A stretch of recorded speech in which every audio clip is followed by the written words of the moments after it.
Thank you very much for joining us for the first of two sessions of the Leukemia Research Foundation's Leukemia Q+A series. The topic of this session is acute leukemia, and we're joined by two esteemed experts, Dr. John Quigley from the University of Illinois in Chicago, and Dr. Nicholas Short from MD Anderson Cancer Center in Houston, who will respond to questions that have been submitted previously or will be submitted during this session. My name is Lindsay White. I'm the Director of Programs and Partnerships at the Leukemia Research Foundation, and I'm glad to be here with everyone today. I would also like to take a moment to thank our supporters of this series, Johnson & Johnson, Kite, Merck, and Novartis. The Leukemia Research Foundation's mission is to cure leukemia by funding innovative research and to support patients and families. The foundation has raised over $90 million in support of its mission since our founding in 1946 and has funded research grants to over 700 investigators worldwide. Our support programs to leukemia patients and their loved ones include information and resources, education programs, financial assistance, and a directory of helpful organizations and resources on our website. Just a few quick housekeeping items for the program today. All participants will be muted throughout the program. If you already submitted a question at registration, we have your questions and we'll do our best to cover them all. We did receive quite a few, so some of them may be covered. We may kind of group questions together in topics. You can also submit a question or a follow-up through the Q&A box at the bottom of the Zoom screen. After today's program, you'll be sent a brief evaluation form, and we would appreciate it if you would just take a moment to complete that evaluation so we can improve our future programs. And this program will be recorded, and a copy of it or a link to it will be sent to all participants after the program, and it will be available on our website and YouTube. We are grateful to have Dr. John Quigley and Dr. Nicholas Short today with us today. Dr. Quigley is a professor of medicine in the Division of Hematology and Oncology and physician scientist engaged in translational investigation of acute leukemias, AML and ALL, and heme choline transport at the University of Illinois, Chicago. His oncology practice is the treatment of diverse patients with acute leukemias, and his oncology research focuses on development of early phase clinical trials in AML and on methods to kill cancer cells by exploiting weaknesses in cancer cell metabolism and undermining anti-apoptosis mechanisms. He is also the director of the Clinical Trials Office, University of Illinois Cancer Center, co-chair of the UIC Medical Center Anticoagulation QI Committee, and institutional PI for the Alliance for Clinical Trials in Oncology. Dr. Nicholas Short is an associate professor of leukemia and a clinical and translational investigator in adult acute leukemias at MD Anderson. His particular emphasis is on the prognostic and therapeutic impact of measurable residual disease and the development of phase 1 and phase 2 clinical trials of novel agents and combinations for patients with acute myeloid leukemia and acute lymphoblastic leukemia. He serves as principal investigator or co-principal investigator on more than a dozen trials. Drs. Quigley and Short, thank you so much for joining us today. Let's start with some questions that were submitted through the registration, focusing on ALL first, and then we'll address some AML questions. And again, just to repeat, participants are welcome to submit questions through that Q&A feature at the bottom of the Zoom screen. But first, we're going to get started with some questions that we had previously submitted. So, on ALL, I'm going to start with a question that is pretty broad and was asked what is the cause of acute lymphoblastic leukemia, and is it curable? And so I welcome either of you to get started, but Dr. Quigley, how about we go to you first, please? Welcome and welcome to everyone. So regarding cause, that is a million-dollar question to which we don't have clear answers. There's been some interesting research from the UK, from actually an expert in molecular biology of leukemia, Mel Graves, who has come up with this idea of so what they had discovered initially was that you can, if you do those heel punctures in babies as they're born, that you find that there's quite a number of babies are actually born with what are called predisposing translocations to develop acute lymphoblastic leukemia.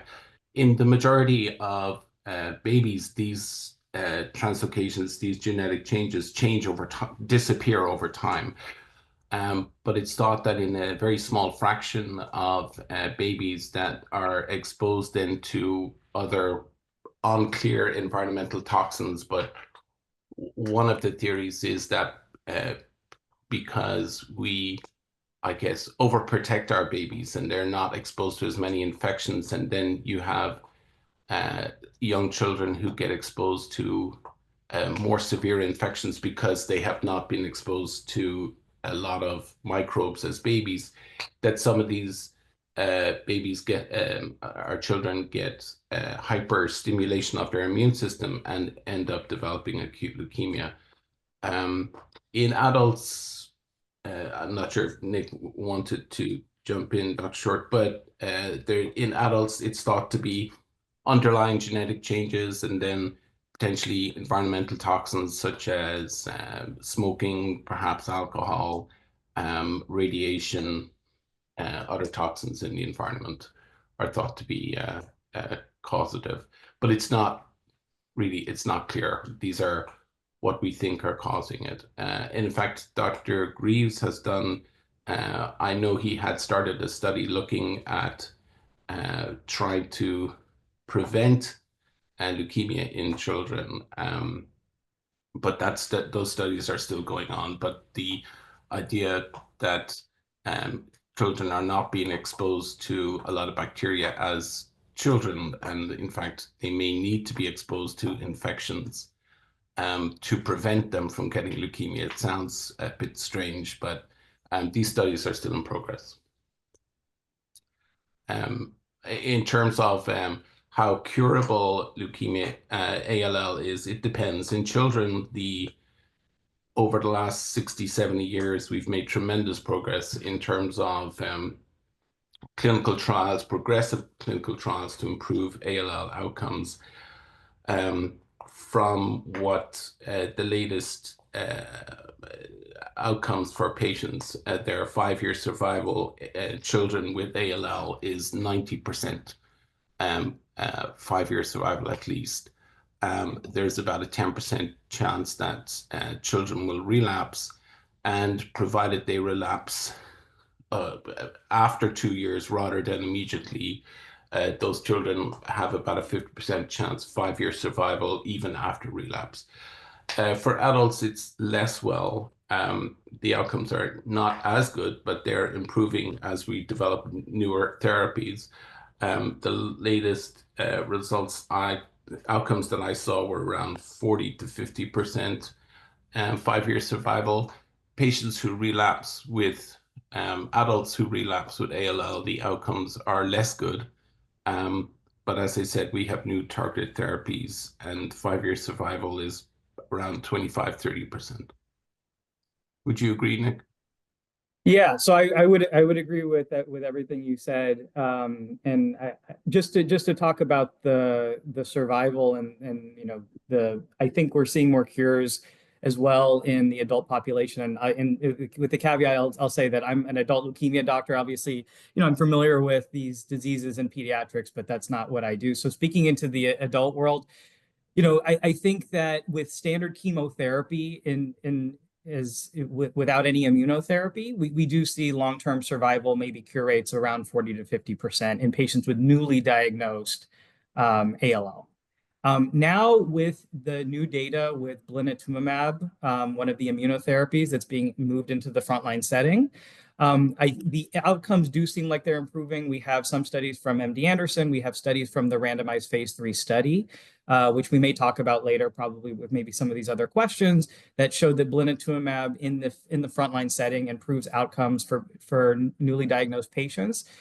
So I would, it's hard to say exact numbers, but I would say now we're getting to the point where I think we can definitely say that the majority of patients with newly diagnosed ALL will have at least what we'll say over 5-year survival, which in general will mean cure. And as we develop these drugs and combine them with other agents, and also even thinking about older patients, so patients 60 years of age and older who historically had very poor outcomes. Now that we're using some of these novel agents in the frontline setting for those patients, the outcomes for those groups are getting even better than they were historically as well. So I do think that there's a lot of hope. We're not where we want to be as with when we compare to our pediatric colleagues. However, there is a lot of improvement, and this is just in the last, a couple of years where this has become standard of care to use blinatumomab in the frontline setting, and that's really, I think, dramatically improving outcomes for patients. Wonderful, thank you.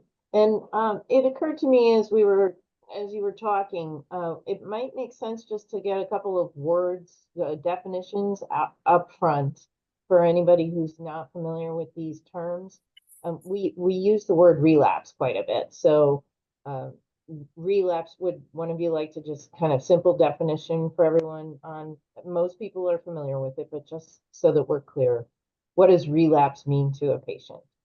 Sure, I can talk about that, and maybe you may some of the other things, because I think there are some terms that I've also seen in the questions that I think help to clarify. So there's different ways we can think about whether the disease is there or not, and what are these different phrases mean, right? So initially, a patient is newly diagnosed and they have active disease, right? They might have blasts like the leukemia cells in the blood, they have them in the bone marrow. Our goal of our treatments is to put a patient into remission. So remission doesn't mean necessarily cure.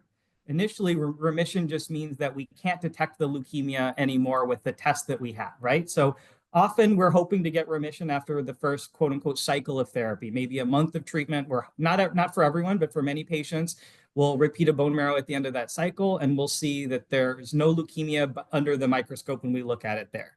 Now, then there's different levels of remission. There's just what we call morphologic remission. You look under the bone marrow, under the microscope at the bone marrow, and you don't see any leukemia cells. That's one level of remission. Then we have other tests called MRD, measurable residual disease, and we can see, do we see tiny amounts of leukemia that are below the level that we could detect visually with the microscope? So it's a little complicated because in one way, you can be in remission under the microscope, but still have leukemia, and that can be very confusing to patients. Am I in remission or am I not? And there's different levels. So that's always important to ask your doctor, when you say I'm in remission, what do you mean? Can you detect any leukemia by any of the tests that you have? Okay, so our goal is to get a patient remission and then, continue that indefinitely, and that ultimately lead to cure. We'll talk about that in a bit. And of course, the concern is that the leukemia can come back. So when the patient goes from being in remission to then the disease comes back to where we can see it under the microscope, that would be, or it's in the blood, that would be what's considered a relapse. And that's when we start talking about what are the outcomes for patients who the disease has relapsed, what are the therapies that we have for patients relapsed, et cetera. Of course, our goal is to avoid relapse, and that's what, and then how do we get a patient to cure? And so, cure is a very difficult term to use, and I'm always very hesitant to use it with my patients, because we can see patients that can relapse after, several years of remission. It's rare. The longer a patient is in remission, the more likely that remission is to be durable, and the more likely that they are to be cured. The truth is, we never know a patient is cured until at the end of their life, the disease never came back, right? There's always a low probability that the leukemia, unfortunately, can come back, but it becomes less and less over time. So often I'll tell my patient, particularly if we're 4 or 5 years out from their initial therapy, I'm always very hesitant to say, you're cured, you're good. But I say, I would be shocked if the leukemia came back, and I would bet that the leukemia is gone and you're cured, but, we're still going to keep monitoring because we don't know. Great, that's helpful. And with the MRD, it sounds to me like what you're saying is treatment will continue if there is minimum residual disease. Yeah. Whereas if there's no disease detectable in the cells, then that is considered remission. Well, it'll be considered remission. You know, and again, there's morphologic remission, there's MRD remission, and they're different thresholds. But treatment will continue no matter what. So there's a treatment protocol when you're initially diagnosed with ALL that the doctor should lay out and say, here's what we anticipate your treatment to be. It will be, you know, maybe 3 years of treatment. And just because, let's say there's a great response, and sometimes we see this at the end of the first month of treatment, by all the tests that we have, we don't detect any leukemia. Do we stop the treatment? No, because we can't say that the patient is cured. And even if we can't detect it after 1 cycle of treatment, the likelihood is if we stop treatment that it will come back. So there's a reason why these treatments were designed to be so long, because we know that we need long-term treatment in order to get the cure that we want for patients. So just because we can't detect leukemia doesn't mean that we stop the treatment. Okay. Well, that actually there's a question in the chat. If you are told you're cancer-free, does that mean it will never come back? So I think we've gotten that one covered. I would just clarify one point, and I think I think Dr. Quigley and I will both emphasize this a few times. It's very important to me to ask your doctor these questions. What do you mean? I don't like to use the term cancer-free because to me that sounds like cure, and I don't like to tell patients. I mean, I want patients to be cured, but I don't want to tell them that. And the last thing I want to do is tell them they're cured and then the disease comes back, right? So when they say cancer-free, do they mean we can't detect any leukemia with the test that we have, which can be a good remission, an MRD, measurable residual disease, negative remission? Or do they mean, you know, basically you're 5 years out, there's no evidence of disease at this point, and the likelihood is 99% chance that at this point you're cured? Is that what they mean, right? So you have to really clarify, what does it mean when your doctor says cancer-free? Does it remission, or are they really trying to tell you that they think that you're cured and you're done and the disease is extremely unlikely to come back? Okay. And then one last definition that I wanted to cover before I'm sure this will be mentioned, is refractory. And I know refractory can have at least 2 meanings, so. Yeah, so in leukemias in general, we say refractory, we abbreviate it by RR. So refractory or relapsed. So relapsed means that you went into remission, as Dr. Short was just describing, and now your disease, there's now evidence that your disease has come back, and that can be in the bone marrow or can be outside the bone marrow, for example, in the skin or in the bones or whatever. And then refractory means that you haven't responded to the initial therapy. Okay. So usually it's less good. It could also mean that the therapy was working and then it stopped working, right? Or is that not? Yeah. I mean, so if the therapy was working and then it's not working, we would say that presumably you went into a remission initially and now it's relapsed, right? So as opposed to the therapy never seemed to be working.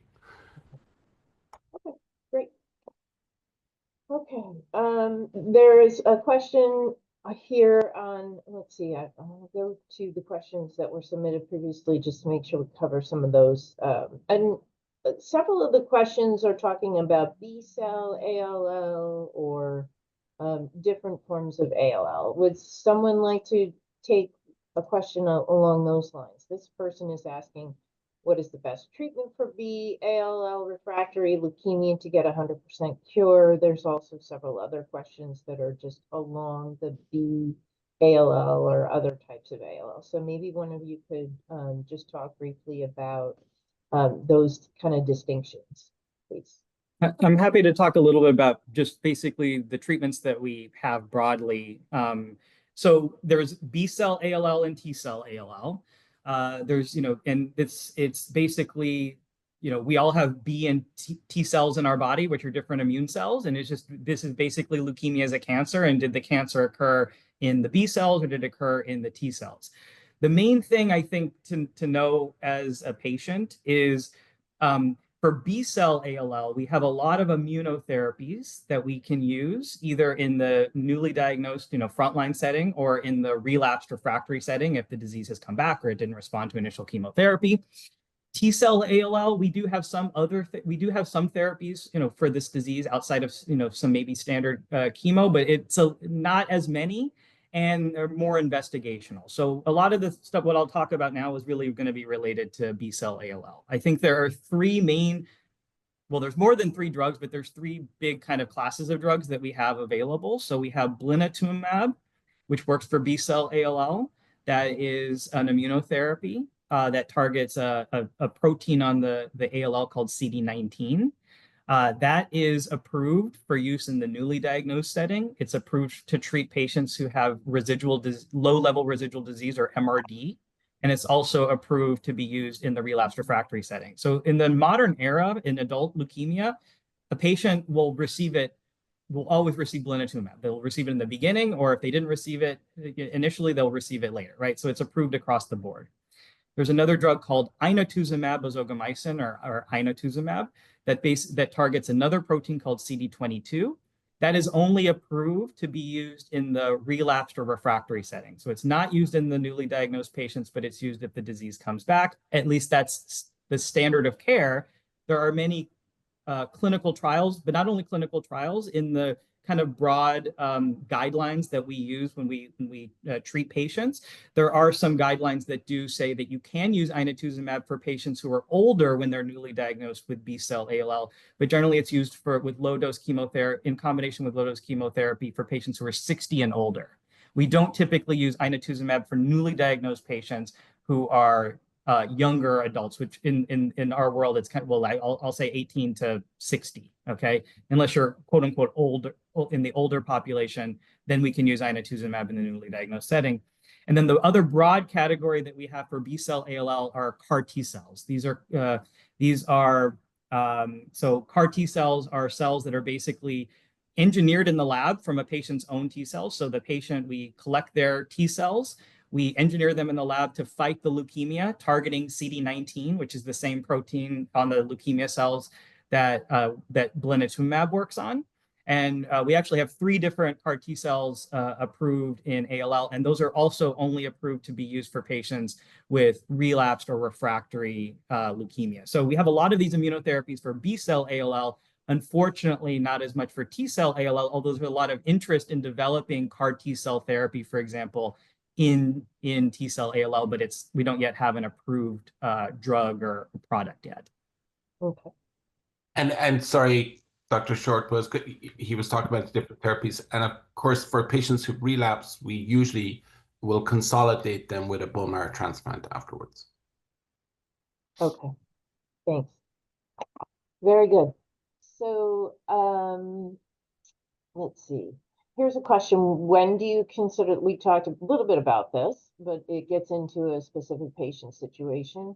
When do you consider a patient with ALL cured? I'm approaching 5 years after Blincyto and inotuzumab and MRD negative, but my doctor will only say he is cautiously optimistic.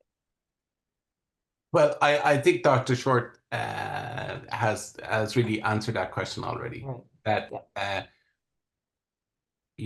very, very occasionally you have patients who relapse later, so that's why we don't want to say you're cured. But what I say to my patients is that after the first year or two, if patients are going to relapse after the 3 year of treatment, you have patients who relapse during treatment, they're obviously going to do less well. Then there's patients who relapse within the first 6 months to a year after you finish therapy, which is the majority of patients who are going to relapse. And then after that, it's basically falling off a cliff. You have the vast majority of patients are cured by 5 years, and but there's the occasional rare patient who relapses later. So that's why we're afraid to say cancer-free. Mm-hmm. Okay. Let's see.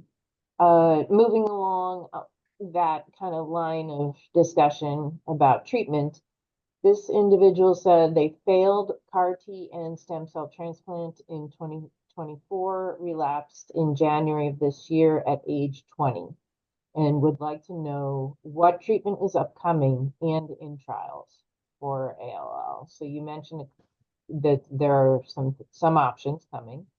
If there's any way you can kind of point us in the right direction. I'm happy to talk a little about, because that's, that's a lot of what, we do a lot in the academic medicine world, but particularly at MD Anderson, we're very focused on developing new, trials for patients like this. So, so I will say that, for someone who's had ALL, presumably this is B-cell ALL because of the mention of CAR T-cell therapy. So, CAR T and then the transplant, it is a difficult situation, and there are limited available commercial options that are highly effective. But going through the drugs that I mentioned before, the first thing that would be important to know at the time, and this is true for all B-cell ALL relapses, is you want to look at the expression of these proteins that we talked about. So you want to look at the CD19, because that just says, is this patient a good candidate for blinatumomab or CD19 CAR T-cell therapies, or is the leukemia positive for CD22, in which case they might be a candidate for inotuzumab, which works on that. So that would be the first question. Depending on what therapies have been received before, if inotuzumab has not been received before and it's CD22 positive, that could be a good option. You do have to be careful about inotuzumab around the time of transplant, because there can be some toxicities, like liver toxicities, that can happen around the time of transplant. But sometimes if that's our only option, we can still do that after transplant. And then even if a patient has received prior CAR T-cell therapy and then they relapse after transplant, if the disease is still CD19 positive, there still could be a potential role for blinatumomab or another CAR T-cell product. As far as what else is available, that's where to get another option outside of what I mentioned would really have to go to a center that has clinical trials. And we can go through a whole list, but there's a lot of trials targeting CD19 with other agents, so other immunotherapies targeting CD19, other immunotherapies targeting CD22, or other proteins that are expressed. There's a number of phase 1 studies that are just with pills targeting some new mechanism. The truth is, we talk about a quote unquote phase 1 study, which we haven't defined. Those are studies that were really just in the early phases of evaluating a drug. And the truth is that we don't know if it works. We're just looking at the safety. We're hoping it works. But all of these drugs that I mentioned were initially in phase 1 studies, right? We didn't know whether they were working. And of course, there are some drugs that we study in phase 1, and we find out that they're working, and then they get developed and they get approved, several years later. So for anyone who, if their doctor's saying, we're running low on options because, you've already had X treatment and transplant, et cetera, that's where clinical trials are most helpful. And that's where that's going to be the best option, because outside of the drugs I mentioned, there's not a lot else that's approved for B-cell ALL or, T-cell ALL. And sorry, just again to add to what Dr. Short is saying, again, difficult situation, comorbidities are important, whether patients be able to tolerate further treatment. But just to bring this up, if a second transplant is feasible, patients will, if they're put into remission, there is a possibility of doing a second transplant on these patients. Great, and just to be clear, we will share a slide later in this program, which has a link to a great resource for patients and caregivers, which is through the NCCN, the National Comprehensive Cancer Network. They the NCCN has a panel of experts who put together guidelines, which I know that many clinicians follow.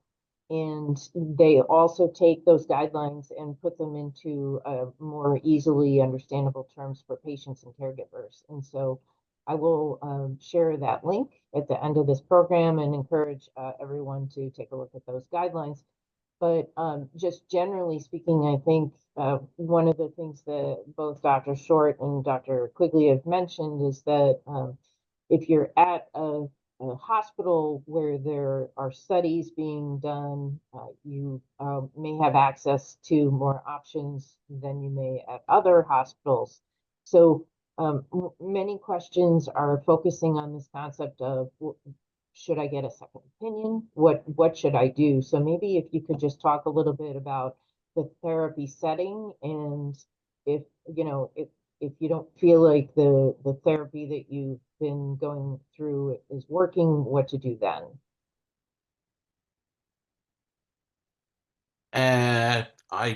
Okay, so you're basically asking, should patients be referred for a second opinion?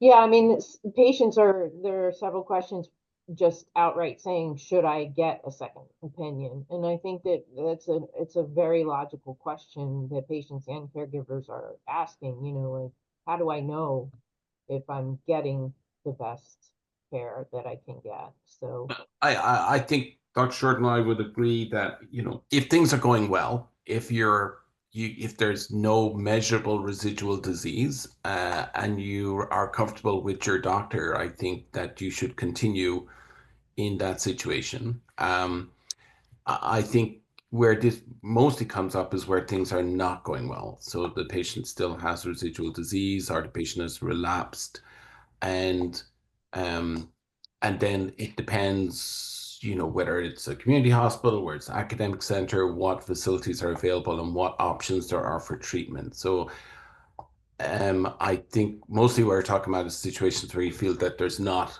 good options. I think there was, I think doctors and patients have this concept that a second opinion is almost an insult to the doctor. And I think that we have more and more got away from that, and, recognize that these are potentially desperate situations. And so I think every patient is entitled to a second opinion, even to make them comfortable with what they're getting from their original doctor. The other thing is that previously, back in the day, it meant that you faxed, hundreds of pages of these complex regimens to the new physician, who had to wade through it and then figure out what to do. And now we all have this EMR, electronic medical record, so it's very easy to actually look through the treatments that patients have had. So second opinions are not as difficult as they used to be. So I think that most physicians be very comfortable with, and I'm very comfortable with patients saying, and I will call that physician and say, hey, Dr. Stock, what do you think? I'm doing this. And do you think if there's, can you see this patient and give a second opinion? So I think that has evolved, and most doctors will be very comfortable with suggesting second opinions if needed. great. I have to say I completely agree. I think if you are asking yourself, should I get a second opinion, and you have the means to do so, then I would suggest to do so. If you're feeling perfectly comfortable with how everything is going, and it's not a matter of if you like your doctor or not or whatever. It's just like, I want to know, because you'll find out, and we may even, Dr. Quigley and I may even have some different opinions, right? So you are getting as much information as you can from a second doctor, just to give you as much information as possible, because you are in part making decisions about your own care. It's not just your doctor telling you exactly what you need to do. And then I would go even further, that if you're thinking about this, and even if things are going well, right, just because you're in remission doesn't mean necessarily that the overall treatment plan is necessarily what would be recommended by someone who sees, maybe a lot more ALL or AML or whatever it is than the doctor that is treating you. It's still reasonable just to say, hey, am I on the right track? Like, do you agree with what my doctor's doing? Okay, great. I want to go. I like my doctor. It's close to home. I want to go get the rest of my treatment with them. But the field moves so quickly that, it takes time to catch up, particularly if you're being treated in a smaller community setting or just a place that's not very high volume. And so I think if you have the means to get these kind of opinions, I think it's good to do so especially if it's gonna give you more peace of mind. Yeah, an example of that was blinatumomab. So blinatumomab, as Dr. Short was saying, has really changed the field of ALL. And there was, I'm not sure if Dr. Short was part of this, but there was a group of us and organized by the company that was making Blin. This program was called Spark, and the whole idea was really to get community doctors, community hospitals on board with the idea of measuring minimal residual disease and looking for CD19 expression, etc. So yes, there are these academic centers who are hopefully on the cutting edge, and then it is filtering down over time into the community. Mm-hmm. Great, thank you. So we've spent almost 30 minutes on ALL. I wanted to just round it up with one quick question. Someone said, for someone that has already done 2 years of therapy and is doing their 3rd year, would blinatumomab help? So it sounds like they haven't been on it and are saying, okay, maybe I should ask about this. So I'll start, but I don't know what Dr. Quigley's opinion is. This is a place where we may have different opinions. We'll find out. I put blinatumomab in my coffee. Okay, well then we probably don't, because what I would to answer the question very precisely, do we know that adding it at that stage of the disease improves outcomes? We don't, because that's not how it was studied. It was studied earlier in consolidation, like earlier in the treatment course, not into the 3rd year. So would the results look the same in terms of the benefit if we gave it later? We don't know. That said, a lot of what we have to do is, this is a rare disease and we don't have a randomized study to answer every single question we have. We have to extrapolate. And so my opinion is that blinatumomab added, in the 1st year of treatment, significantly improves outcomes and survival. So if I get a referral from someone, and same thing we kind of talked about, and they're saying, hey, am I on the right track? I got, hyper CVAD or whatever it was, and I'm just in my last year of maintenance. I just want to make sure there's nothing else I should do. I would say, I don't have data specifically to say that blinatumomab at this point would be helpful. However, the best chance, and this is something that's an important concept, I think, for both AML and ALL, the best chance to cure the leukemia is in the very beginning, before the leukemia relapses, right? So I will be more aggressive and just say, let's add the blinatumomab now, because it's not just like, well, if it relapses, I'll just do the blinatumomab then, right? Because if it relapses, the survival rate drops dramatically than if we do the right thing in the frontline setting, right? So for a patient like this, I would offer blinatumomab, acknowledging that I don't have exact data that it's going to benefit, there's a benefit, but I would do that for my patients, and I have for patients I've been referred. Great, wonderful. So let's switch gears shortly to AML. We've talked for a while about ALL. We're going to talk for a while now about AML. And then I think that obviously some of these questions, there's some crossover there between AML and ALL, as well as other forms of leukemia. But let's just start with kind of a broader one. I think, Dr. Short, you did a great job early of kind of outlining what are the kind of options for ALL. Is it possible, Dr. Quigley, could, not to put you on the spot, but maybe you could just kind of outline, as a newly diagnosed AML patient, how do you kind of look at that patient and determine which direction to proceed with treatment, just to kind of set the stage a little bit for the questions. And, Sure. and we haven't talked about genetics or biomarkers, so I think maybe we might want to touch a little bit on that briefly as well. Right. I think that's a good introduction to AML and it's also really counts for ALL. I mean, so we think of a couple of different things. We think of the patient and we think of the disease. So for the patient, it's important, so their age, which may be their biological age as opposed to their actual age. and then what we call comorbidities. So, for example, if you have a patient who's got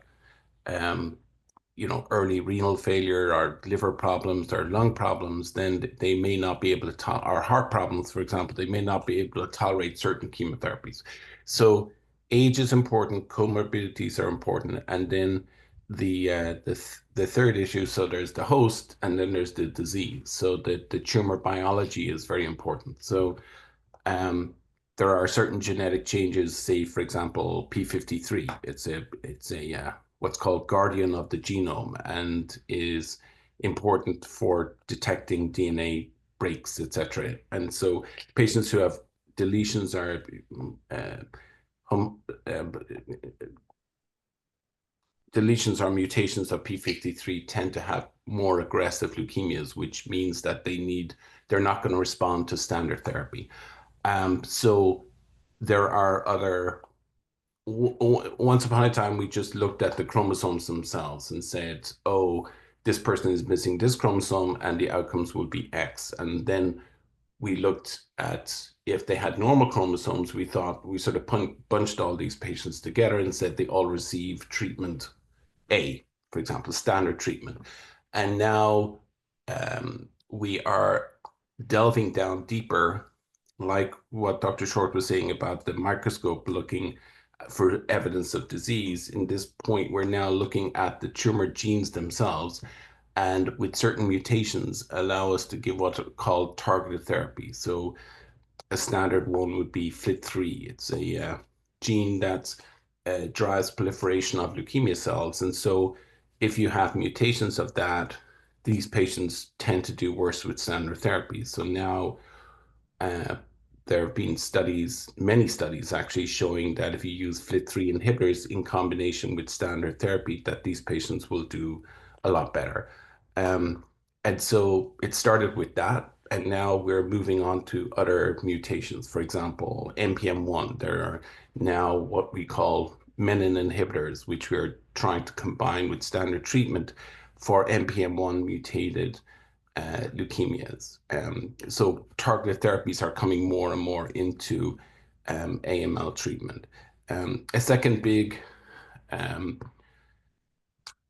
uh, diversion between our split in our treatment of patients. So for I think 43, 45 years, we've been using what's called standard treatment of 7+3, which is 3 days of this cardiotoxic anthracycline medication combined with 7 days of a standard cytarabine chemotherapy. And so that's been our standard induction treatment, initial treatment for patients with AML. But in studies since in the last 7 years, we have been using what's called azacitidine, or what are called hypomethylating agents, combined with a drug that stimulates apoptosis called venetoclax. And we're using this in patients who are older, who are not able to tolerate that standard treatment, or in situations where patients are not as old, but are just not able to tolerate standard chemotherapy. And so in both of these situations of standard treatment and patients getting HMA-VEN, that hypomethylating agent plus azacitidine, we're seeing CR rates. Again, these are estimates, but and again, depending on age, from 50 up to 80% plus. And then depending on those cytogenetics, those genetic changes we talked about in the tumor, they allow us to categorize AML into favorable risk, intermediate risk, and poor risk. And the intermediate risk and poor risk patients, we will give them a further treatment, usually consolidation, and meanwhile we're keying them up for a bone marrow transplant, whereas the favorable risk usually don't need a transplant. Great. That's all of AML in 1 minute. Very helpful. I mean, I've been doing this for a while, and I think that was super helpful to hear kind of like broken down in that way. So, as we kind of drill down into some more details, I'm going to pick some of the questions that are kind of focused on specific treatments. So this person's asking, is there any alternate treatment? I just don't feel good when I'm on and off of Onureg. So, I mean, I can take that. So, Onureg is also known as oral azacitidine. This is a drug that was approved as our first maintenance therapy in AML.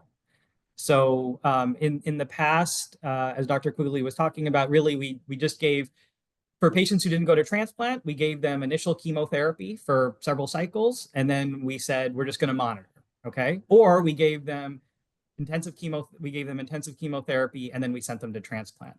Now there's and then now for the initial group I talked about, the patients who or let me back up actually. There are patients who we want to send to transplant after their initial therapy who can't for whatever reason.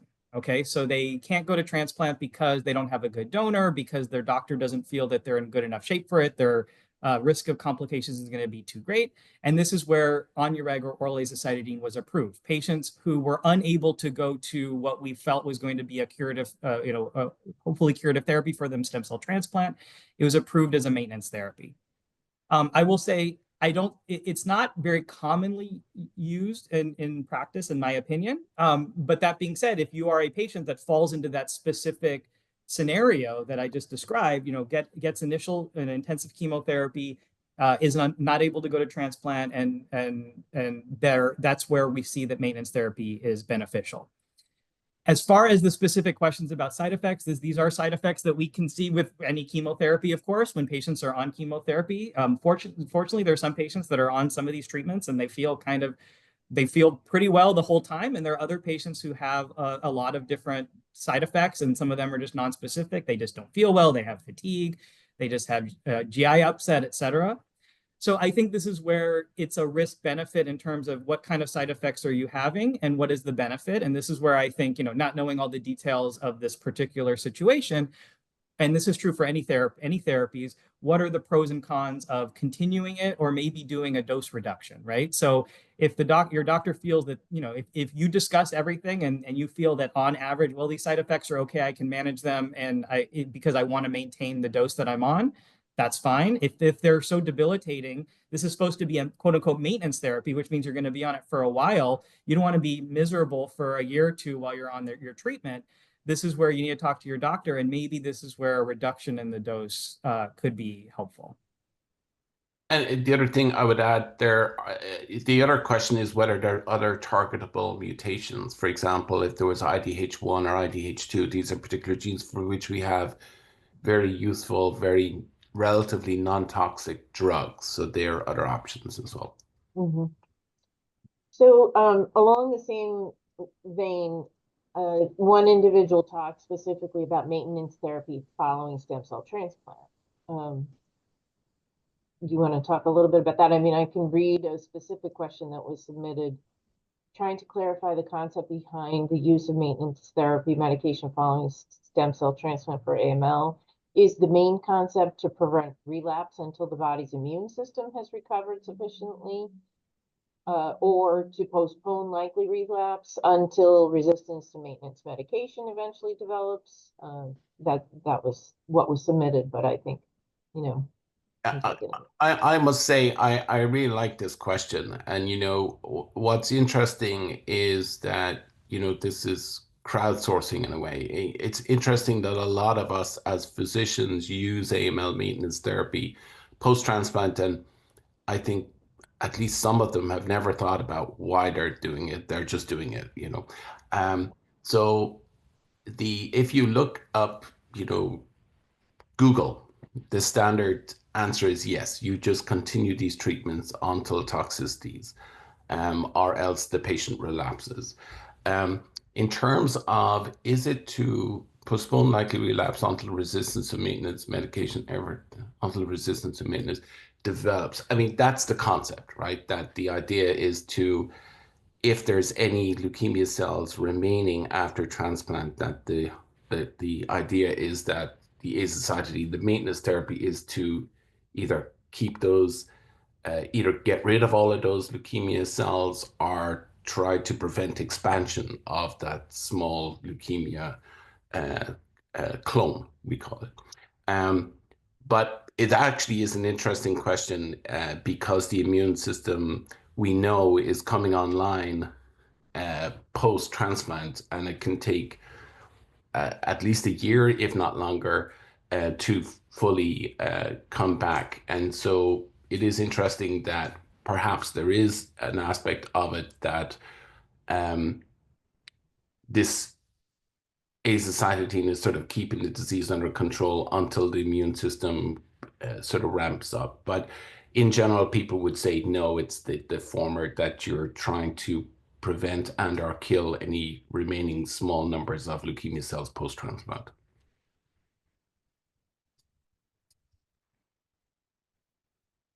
I'm furiously taking notes here, so let's see. And just generally speaking, how likely is AML to relapse after remission without bone marrow transplant? I don't know if we talked about statistics there. Anybody want to? I mean, I can start. I think just going back, so that's a very hard question to answer, obviously. It varies on, it depends on a number of factors. I would just say, going back to Dr. Quigley's point, and I think this is very important, like a big concept in AML is stratifying the risk. And he talked about how that helps us to decide, do we send a patient for transplant or not, for example. So we have three main categories in terms of when a patient is newly diagnosed, based on the chromosomal changes or cytogenetics and based on the mutations. And we can put them as what's called more favorable risk, more intermediate risk, or adverse risk. And as he already kind of talked about who we recommend for transplant or not, but those same questions, that same risk stratification will also dictate, or not dictate definitively, but is associated with the likelihood of relapse without a transplant, right? And so because we feel that the rate of relapse would be too high if we didn't do a transplant for patients who have adverse risk, cytogenetic or molecular features, that's why we recommend transplant for those patients. For the favorable risk patients, we don't recommend transplant because it's important. Transplant has a risk of morbidity and mortality from it. Patients can die from transplant. And just because quote unquote favorable risk AML can still, of course, relapse. However, in general, that's where we feel that the relapse rate without transplant is actually going to be less than the potential toxicity or the potential mortality that we would be adding with transplant, which is why we don't recommend it. Okay. Intermediate is where it's a little more challenging. It's in the middle, right? So that's where it's very individualized. The relapse rate is going to be higher than someone who has, quote unquote, favorable risk AML if we don't do transplant. And so it really comes down to some of the specific details of that patient's leukemia. Not all intermediate risk leukemia is the same. Do we feel that this patient's a little bit higher risk to relapse than the average patient with intermediate risk based on their chromosomal changes, et cetera? Or do we feel that maybe they're a little closer to the favorable risk disease based on the treatments they receive or whatever it is? And then we have to ask, for that specific patient, what is their risk of mortality, dying from stem cell transplant, right? And so we have to, that's where it's the leukemia doctor or the transplant doctor, if they happen to be different people, coming together and kind of deciding, is this patient on, if we had 1,000 patients just exactly like this patient, do we think on average transplant would benefit them or not? And it's a little harder for intermediate risk disease. I will say on average, our default is generally to send patients with intermediate risk AML, recommend them for transplant, but there are certainly scenarios where someone has intermediate risk AML and we don't feel that they have a good donor, which is going to increase their risk of complications from transplant, or because of the comorbidities that they have, heart issues, lung issues, et cetera. We feel that that's going to increase their risk of mortality, and that's where we make these more nuanced decisions. Although again, our general impulse is for intermediate and adverse risk disease to recommend transplant because they will have a higher risk of relapse if we don't do transplant. Okay. And sorry, could I jump in there? So Dr. Short has been talking about, you know, a shift really in treatment of AML. So with AML, we really have, as I said previously, we just looked at chromosomes and we said, oh, a bunch of these patients are all the same. And now we are using molecular means to dissect these patients into smaller and smaller groups where we can say, this patient has this NPM1 mutation, they can get this particular treatment and their outcomes will be X. And so that is part of in a way, AML is sort of catching up with ALL. For example, we talked in ALL, measurable residual disease has been a concept that's been going on for 20, 25 years. And that's really just come on board with AML in the last 5 to 10 years as we have determined that there are these genetic mutations and can do sophisticated testing to look for evidence of those. Great. Well, that's a good segue to some of the several questions that we've received on specific sort of precision treatment, that kind of thing. So one kind of broader question, are new treatments for refractory AML with FLT3 and NPM1 mutations? And then another question, any new research that focuses on SRSF2 and RUNX1 mutations? So I don't know if we want to just kind of go into this a little, take a deeper dive into some of this precision medicine for a few minutes. I'm happy to talk a little about the FLT3 NPM1. And Dr. Quigley already mentioned these, but just to go back. So, in the newly diagnosed setting, the standard of care is if someone has a FLT3 mutation, that if they're receiving intensive chemotherapy. So generally, if they're getting 7+3 or whatever it is, that we add on a FLT3 inhibitor for those patients. Now we're talking about relapsed refractory disease with the FLT3 or NPM1. We do have a number of options. So for FLT3, we have gilteritinib, which is approved oral FLT3 inhibitor. This would be the on-label indication for it. We have a drug also called quizartinib, which was approved in the newly diagnosed setting, but that's only patients who are only recently starting to receive that in the newly diagnosed setting. So even though it's not formally approved for relapsed refractory FLT3 mutated AML, it is a drug that now is commercially available. So it can be used by the doctor, even though it's what we call off-label. It could be used for patients in the relapsed refractory setting who have FLT3 mutated disease. And then also Dr. Quigley had mentioned the menin inhibitors. The menin inhibitors we're all very excited about. They target NPM1, which is a very common, actually the most common by itself mutation in AML. They also are active and target this KMT2A or MLL rearrangement, which is a subtype in AML and ALL actually. And so there's there is now an approved menin inhibitor that could be used for patients who have relapsed refractory NPM1 mutated AML. That's revumenib, and there's a number of other menin inhibitors that are in clinical trials and in combinations. So those would be kind of the available options that we have commercially available. But again, outside of that, there's a number of novel FLT3 inhibitors that are being developed. I think like I mentioned, there's a number of new menin inhibitors that are being developed and then combinations. So there actually are quite a number of options for patients who have relapsed refractory AML that have both a FLT3 and NPM1, and that's where the question for the physician is, well, which one are we going to target? And that's going to have to do with their prior therapies and what we have access to, et cetera. I'll just briefly touch on the other for RUNX1 SRSF2. To be honest, I'm not aware of any. I mean, there are maybe some drugs in development, but I'm not aware of anything that we can point to and say, oh, we're really excited about this particular drug in those subsets. We're always looking, we're molecularly dissecting AML, and we're always trying to look for targeted therapies, just like we've seen, improvements in FLT3 and NPM1. I'm not aware of anything specifically that is at least like, we've seen a lot of good responses in that specific subset with a specific drug that we think is targeting. But that's where broad phase 1 studies, if someone has relapsed refractory disease, could be helpful, that may not target those mutations, but are active, that may be active in AML in general. So there's immune therapies, there's CAR T cell studies, et cetera. So those may not be going as a target, but still just broad active in AML in general, just ignoring those mutations. There's a number of studies in development. Yeah, and hypomethylating agents with venetoclax, obviously, if the patient has not been exposed to them previously. I saw there were some studies about these BET inhibitors, but I think they have sort of fallen off. They're not being used that much, right?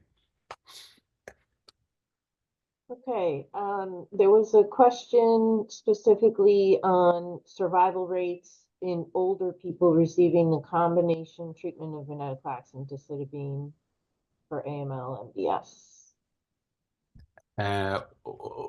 So there, as I mentioned, these drugs, there was actually 2017, I think, was a bonus year for AML because there was a bunch of new medications approved, one of which was venetoclax. So venetoclax combined with hypomethylating agents has become the standard for patients who are 75 and older, and the FDA indications are patients 75 and older and are patients who are unable to tolerate intensive chemotherapy.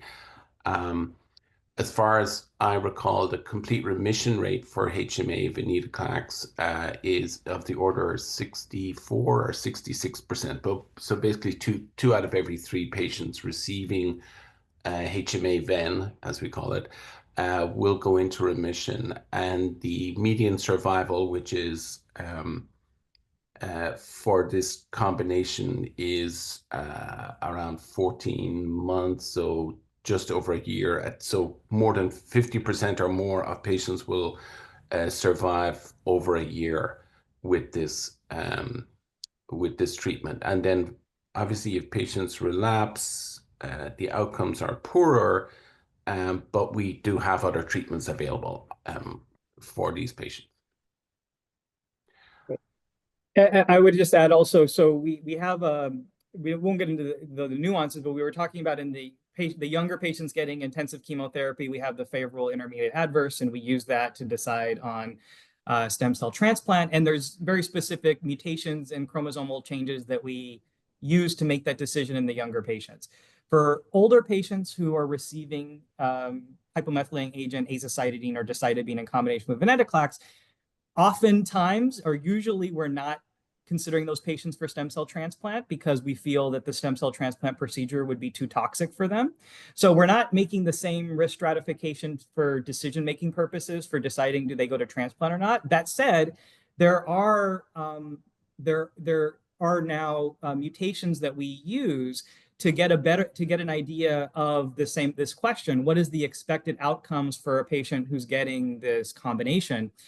And so, as Dr. Quigley mentioned, the median, which is, not exactly, but basically the average would be around 14 months survival for patients who are getting azacitidine venetoclax, but that's the average. There are patients that have a TP53 mutation. We talked about that a little bit earlier, and unfortunately, those mutations do confer worse outcomes. So those patients, unfortunately, do worse than that on average than that 14 months that we described. And then there's an intermediate group that has FLT3 mutations or has also mutations in NRAS or KRAS that have a more intermediate prognosis. And there are patients that'll do on average better than the 14 months that we talked about, who don't have one of those mutations, who don't have the TP53, who don't have the FLT3, who don't have the KRAS or NRAS mutations. This is still evolving. This is kind of the first time we've had a quote unquote risk stratification for azacitidine venetoclax. That'll probably be refined in the future, but it's important to note that we can't just go with the overall number. Now we're having more data to say what category might a patient be in. And specifically, we've seen that those patients who have NPM1 mutations and or IDH2 mutations might actually do the best with these types of regimens, and some of them can actually have quite long-term remissions with azacitidine and venetoclax. And the other thing I should say is that so this concept of biological age as opposed to actual age. So we have, and I'm sure Dr. Short could give examples as well. We have patients in their early 70s that we transplant because they're biologically appear a lot younger. So consideration for transplant is not necessarily, there was a time 15, 20 years ago where any patient over 55 was not considered for transplant. And now we using what we call reduced intensification conditioning regimens and various other tricks, we can do transplants on older and older patients. So the biological age is essentially determined by a number of factors, including other Comorbidities, illnesses or yes, and fitness generally. right, exactly. Here's a question. Have you any experience with AML leukemia cutis with no bone marrow involvement, FLT3 currently on gilteritinib? I think I've seen a couple of patients who have presented with what we call extramedullary disease, where there's no evidence of leukemia in the bone marrow. Again, very interesting sort of biology. The question is this because there were, presumably it was seeded at some point to these areas outside of the bone marrow. And then the other question comes up is then, is there some residual bone marrow disease that you're not actually seeing, or is then they're reseeding from these extramedullary areas back to the bone marrow? In terms of treatment, I mean, if the patient is FLT3 positive, Dr. Short has already mentioned that gilteritinib is approved for these patients. And I have seen a patient respond to gilteritinib. Actually, you can combine it with azacitidine or azacitidine, what's called triple therapy, where you give azacitidine and venetoclax and gilteritinib. But the bottom line is that these diseases, even if they're extramedullary, tend to respond to FLT3 inhibitors. They still can respond to them. Yeah, I would just briefly say, yeah, this is a rare scenario, but it's one that we see. And I think that anytime you're dealing with kind of a more rare clinical scenario, I think that what I'm hearing, being on a FLT3 inhibitor with gilteritinib sounds totally appropriate. But this is also where if you have access to it, perhaps going to at least a second opinion from a center, because I'm thinking of things that we could do, like, for example, I mean, this is what we require. I would need to get consultation with my colleagues, for example, in radiation oncology. We've done, for example, consolidate for if a patient has, like, let's say they had this extramedullary, the outside of the bone marrow skin involvement, you could do, hopefully get into some good clinical remission with the FLT3 inhibitor, and then you could consider some actual skin irradiation, right? Because that's where the disease is. But that's where I don't make that decision myself. I at least think and say, maybe this is something that we could do. I talk to my radiation colleagues, radiation oncology colleagues, and we decide, is this part of the plan, or maybe stem cell transplant, et cetera, based on the prior history. Probably transplant would also be part of this if possible, but maybe radiation would be incorporated into it. And so these are really rare scenarios, and this is where you really need a multidisciplinary group that has experience with these clinical scenarios. Okay. Great. I'm going to read one more that came in that's kind of along the same lines of rare. And do you know any statistics for adults over 18, under 30 with Down syndrome in remission after induction with BALL regarding outcomes? Any chance? Yeah, this is really, as you say, sort of diving into the weeds. I have treated one patient with Down syndrome with ALL. I did look into it. This was one of the questions that was submitted previously. I'd looked into it, and interesting studies from Europe where they had a clinical trial where they had 700 patients with Down syndrome. I don't recall the specific prognostic outcomes with these patients, but I can say that I think one of the questions was about whether the treatment could be shortened if they were MRD negative after induction, Down syndrome patients.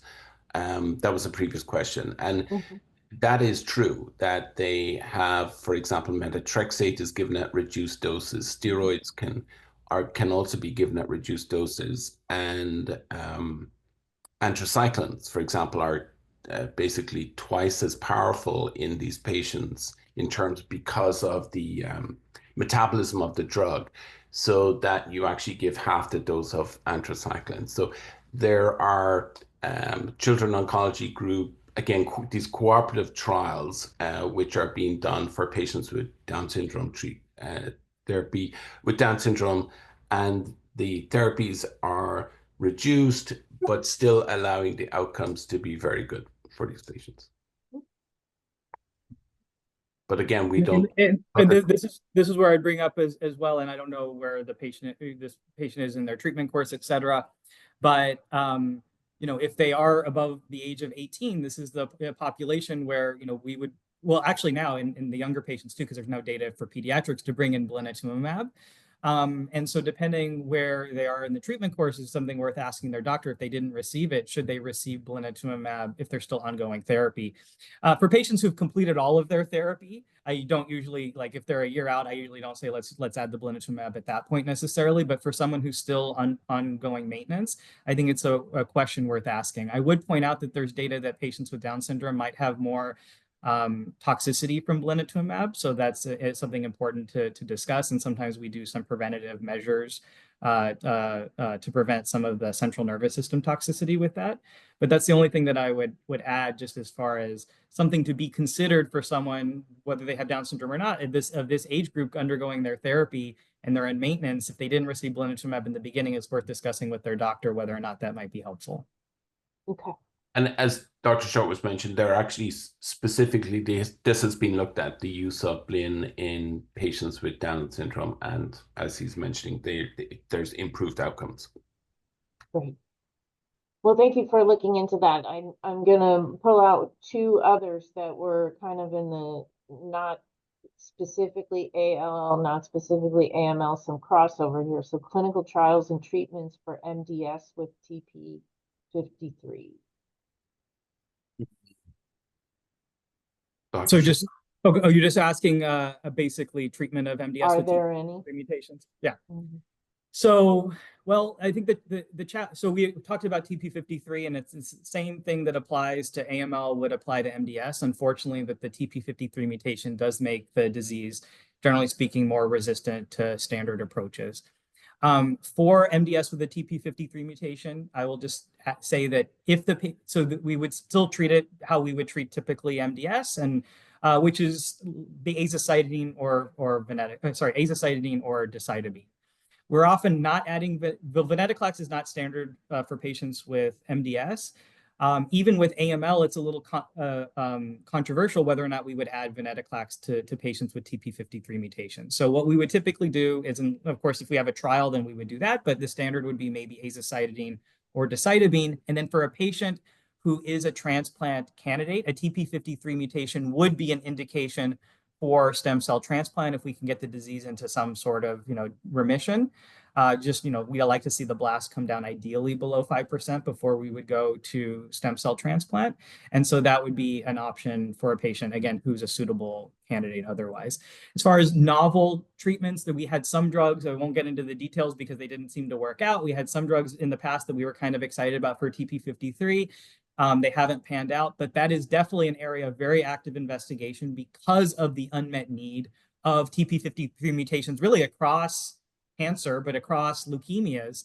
But as of right now, I couldn't, point to something to say this is the drug that we're super excited about for TP53 mutated, either MDS or AML, although there are a number of trials that we have that are being developed for this purpose. We just haven't seen the efficacy data, the response and long-term survival data yet to really give a strong recommendation for any specific drug or trial.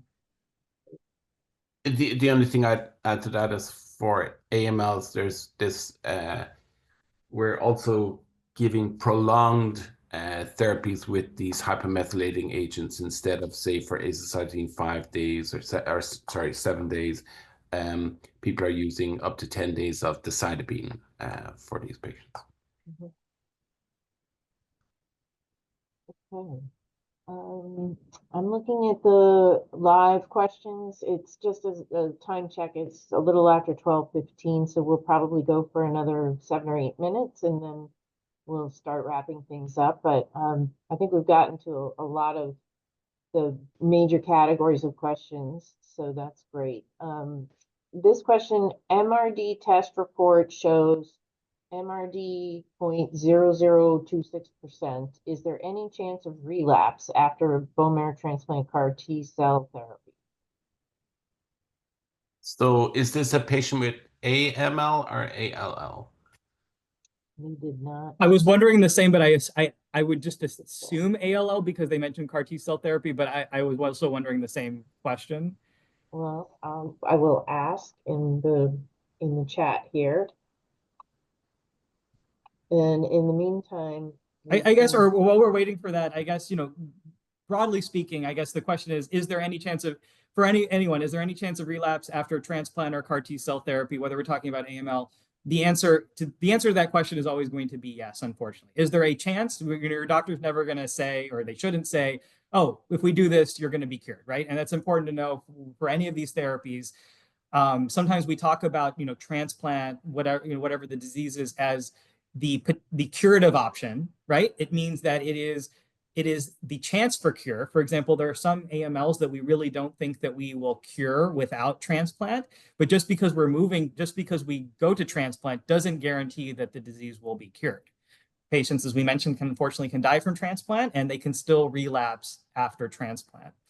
Again, not knowing the details of this specifically, I'll just say broadly speaking, if someone is... It's a B-ALL patient. Okay. So going into, let's say, transplant with any level of MRD, measurable residual disease, prior to the transplant, that does increase the risk of relapse after transplant. It doesn't mean that the patient will definitely relapse, but we ideally like to go into transplant MRD negative, but we can't always do that. If you go into CAR T cells, well, many of us are actually using CAR T cells even for patients who have no evidence of disease as a consolidation therapy. So we treat them with whatever ALL therapies we have in the relapsed refractory setting, and then we might actually get a totally MRD negative test. But we say, I still want to do the best. I want to make it the highest likely that this patient will be cured, so I'll consolidate them with CAR T cell therapy when they're MRD negative. That said, the standard use of CAR T cells is for patients with active disease, or at least with MRD positive disease. So it's not unexpected that a patient might have some positive disease going into CAR T cell therapy. Where the outcomes are will be significantly worse is when there's MRD after those therapies, right? If someone gets CAR T cell therapy and they have MRD afterwards, that does significantly increase the chance of relapse. And if that patient hasn't had a stem cell transplant, I would want to move them pretty quickly to stem cell transplant. If a patient has MRD after transplant, that's where it's challenging, and it really depends on what kind of drugs are they on at the time. Are they on tacrolimus or other immunosuppression? What other kind of drugs can we give? What kind of shape are they in? Did they have GVHD? That's where it becomes a lot more complicated. So without knowing all the details of this clinical scenario, those are just some of the ways that maybe we think about MRD in the peri-transplant or peri-CAR T-cell setting. Just to add, I think that we would say that this also, though, is a very, very good response so far, right? That is 0.0026%. So yeah, yes. The chances of the patient doing well are pretty good, but as you say, it depends where you are in the treatment and whether they've had transplant or whether they're post-CAR T, et cetera, et cetera. Yeah, yes, absolutely. And so MRD is not all equal. That you can have quote unquote MRD and have 1% leukemia just because the bone marrow looks normal, but there's still 1% by whatever test. That's a relatively high amount of MRD. And then we have tests for MRD now, at least for ALL, that can go down to 0.0001%. So sometimes we do pick up very tiny amounts of leukemia with those. it's better to be negative than to be positive. However, it's kind of a spectrum, and the lower levels of MRD a patient has, and this, as Dr. Quigley mentioned, this number is quite low, even though it's still detectable. It will be, on average, that patient may have a higher risk of relapse than someone who has a higher risk of relapse than someone who's MRD negative, but on average, a lower risk of relapse than someone who has a higher amount of MRD at the same time point. Okay. I'm scrolling through the other questions that were submitted online. If there's any that you see that you'd like to jump into, please give us a shout out. I'm switching over to some of the previously submitted ones. There was a question here about migration from chronic CMML2 to AML and control of side effects. But I don't know if you want to tackle that one. I guess what I can say, at least from what you said, we're not talking as much about the chronic leukemias, but CML, chronic myeloid leukemia, has it's driven by a translocation of the genes called BCR-ABL, or the Philadelphia chromosome. And generally speaking, most patients with chronic myeloid leukemia have what's called chronic phase chronic myeloid leukemia. And they're treated just with a pill that targets the BCR-ABL. So they're treated with what's called a tyrosine kinase inhibitor, or TKI. And oftentimes those patients, on average, those patients may have actually normal life expectancies, and they just maintain on a chronic oral drug. Some patients can either present with what's called a blast phase of CML, which basically looks like an acute leukemia, or they can develop this acute leukemic phase over the course of the treatment of their CML because the disease became resistant to these drugs. And then CML in blast phase can either be myeloid blast phase or lymphoid blast phase. And the way I would think about it is basically CML in myeloid blast phase is going to be treated very similarly to AML. And CML in lymphoid blast phase is going to be treated more similarly to ALL. It's more specifically to Philadelphia chromosome positive ALL, because Philadelphia chromosome positive ALL, which is a subset that we didn't really talk about, it's a subset of B-cell ALL that also has this BCR-ABL gene, BCR-ABL rearrangement. And then beyond that, there's a lot of nuances in sort of how we would treat that, but just to kind of conceptualize what is happening when CML progresses. And that's a very important question for the doctor is, do I have myeloid disease or do I have lymphoid disease? Are we going to treat more like ALL, or are we going to treat more like AML? As far as I think there was another part of it about toxicities that really, I don't know the treatments that the patient's on, et cetera, so I can't address that. Right. But that's just broadly speaking how we think about CML that's progressed to an acute leukemia phase. And in general, once that happens, we generally do recommend a stem cell transplant if we can get the disease into remission, whether it's myeloid blast phase CML or lymphoid blast phase CML. Sorry, Lindsay, I thought the question was actually about CMM. MML. Yeah. Oh, I'm sorry. Well, I answered it about CML. Anyway, That's actually, Dr. Quigley, why don't you then explain the sure. CML, because I probably might have confused people. Go ahead. Yeah, No problem. so CMML is chronic myelomonocytic leukemia, and so I think the question, so this is related to something called myelodysplastic syndrome, and the bottom line is that this disease will evolve over time, become what we call an acute myeloid leukemia. So I think that's what's happened with this patient, and the patient, so generally these patients tend to be older, and generally these patients respond better to like combination therapies like the hypomethylating agent with venetoclax. There are more, if patients can tolerate more aggressive treatments, then there are combinations such as 7+3 plus venetoclax. But in general, these patients will receive hypomethylating agents and venetoclax to treat their acute myeloid transition from their CMML. But then again, provided that it's feasible, most of these patients should be referred for transplant as well.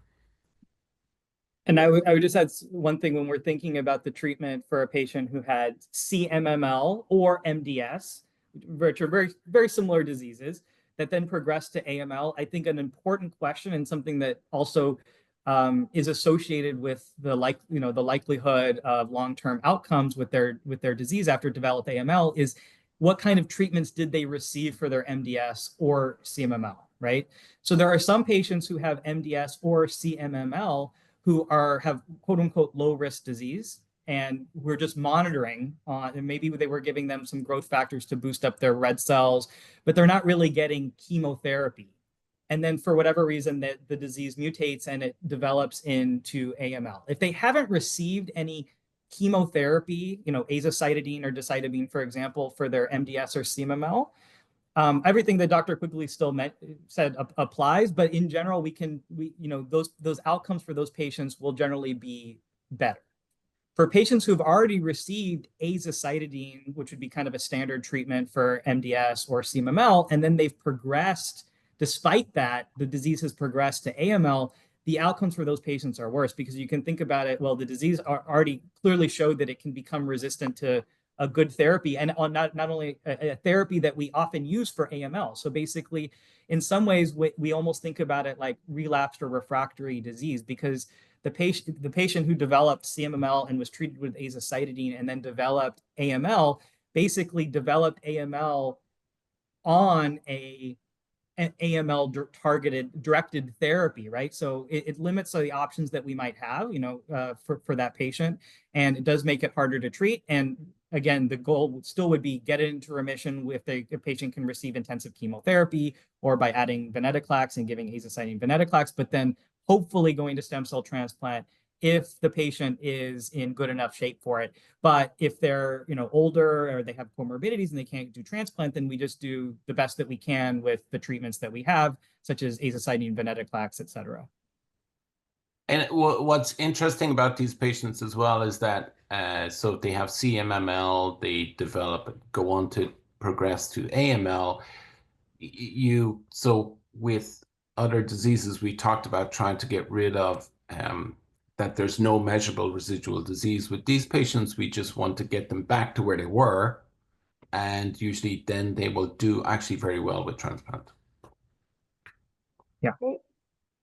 Just one more point I would say, to this point, when a patient has MDS or CML and it progressed to AML, or going back to what we were talking about for relapsed or refractory AML, it's really important at the time that this event happens, that the disease progresses or it was AML that was in remission or relapse, to recheck all of those mutations, right? There are some mutations, particularly FLT3, that we can see develop at the time of progression or at the time of relapse, less commonly IDH1 or IDH2, although sometimes you can see that. And that opens up different therapies for a patient, either with standard of care or with clinical trials. So it's really important at those events to retest the to resend the molecular testing and make sure that there's not a specific targeted therapy that might be beneficial for that patient. Very true. That's a great point. Thank you. Yeah. Okay, well, we're almost at the time to kind of end things. I'm just going to put a slide on the screen just to kind of wrap things up here. I want to once again thank the sponsors of the event. I had mentioned that we have some information on our website that may be helpful to participants and patients, caregivers, etc. We also have, I just got here the information about the acute myeloid leukemia and ALL, acute lymphoblastic leukemia for adults at the NCCN. There's also a pediatric version for ALL. And there are various other guides, so I highly encourage patients and caregivers to take a look at those resources. And I just want to say thank you to you both for your support of this program. I think it was super helpful. Again, I'm going to send out a questionnaire to participants just to give us some feedback. We hope you all found it useful. Any last words? Not to put you on the spot, either of you, but I'm thinking that maybe this meeting could have gone on for another couple of hours. You know, it's very difficult to get through all of the questions, and you know, I spent some time last night actually going through all these questions, and you know, because I think it's important. You know, the people who are asking questions have very serious concerns, and I think it's important that we try to address them as well as possible. There was one question that brings up, I think, something that's important for both Dr. Short and myself, which is that this whole idea of clinical trials, that there are, you know, one patient had said, how do I get into trials for targeted therapy? And so the best option is to talk to your oncologist. And if you're at a smaller center where there's not clinical trials, to then, you know, in collaboration with your oncologists, to get a referral to an academic center where they do have trials. What we do is we and get the and again, you can get your oncologist to do this, is go on to clinicaltrials.gov, and you just punch in your age, the type of leukemia you have, sex, your location, etc. And for example, for New York City, looking at acute myeloid leukemia, relapsed acute myeloid leukemia, I'm assuming it was an adult, I found 204 clinical trials. So there are a lot of clinical trials out there, and then you have to filter down, but your oncologist should be able to do that for you and figure out where to send you. Yeah, thank you so much. That's a great point. And yeah, we did not address clinical trials very much, but we also have a tool on our website for matching adults to potential clinical trials. So please visit our website, take a look at that area. It's called Clinical Trials Hub. And yeah, it's so important to move research forward, and in order to do so, people do need to participate in those trials, and in many cases can have a very good outcome. So clinicaltrials.gov. And I would just reiterate everything that Dr. Quigley said. I think that these were great questions. I think I would also encourage all of the participants to make sure, I mean, some of them probably just asking for kind of like a second opinion, but make sure that these questions you're asking your doctor should be, you know, able to take the time to go over and say, what do you mean when you say I'm in, you know, I don't have cancer or whatever, right? Like, you know, you ask them those questions. They should be able to go over them with you. I think that's very important. And I just emphasizing again, if you want a second, if you're thinking you want a second opinion, I mean, these are really important decisions. Don't feel that you're going to offend your doctor, et cetera. You know, you can even talk to them about it. Most doctors are in favor of this. Or they're at least okay with it, but it's ultimately your decision. Go get a second opinion, make sure I'm on the right track, even if things are going well. Obviously, if things are not going well, you feel that they're not going well, that's even more important to get a second opinion at that time. And it's important to emphasize, even though, you know, we see these all the time, and I mean, I'm sure Dr. Quigley, I forget how actually rare these diseases are. These are rare diseases, and it's important to get the opinion, or if you can, even be treated at a large volume center that sees these all the time, because there's so many nuances to all the treatments that are there are so many nuances to the decisions that need to be made, and these are life and death decisions in many cases. So it's important that you are getting the best treatment that, or at least you're comfortable with the treatment that you're getting. And if it just takes a one-time second opinion to say, yeah, you're on the right track, then just keep going and getting treated with your local doctor. But I would not be shy from getting a second opinion and inquiring about clinical trials as well. And last thing related to what you're saying as well, Dr. Short, is that, you know, if you look at the treatment of, as you mentioned about ALL, that over the last 50, 60 years, things have evolved to the point where for kids now we're looking at 90% cure rate. The same thing is happening with AML. So that previously for up to, you would say, 2000, mid-2000, say 2015, for example, you could say that outcomes were pretty much flat. But now, related to what you're saying about second opinions, this field is changing rapidly, and new medications are coming out all the time. And I think hope has also improved dramatically over the last 5 to 10 years. Great point to end on. Thank you. Thank you both. And thank you to everyone for participating. And we will follow up and hope you all will participate in future programs as well. So thank you both so much for helping out, and I wish you all a great day. Thank you. My pleasure. Thank you very much. Have a good Thanks. Bye, day. everyone. Bye.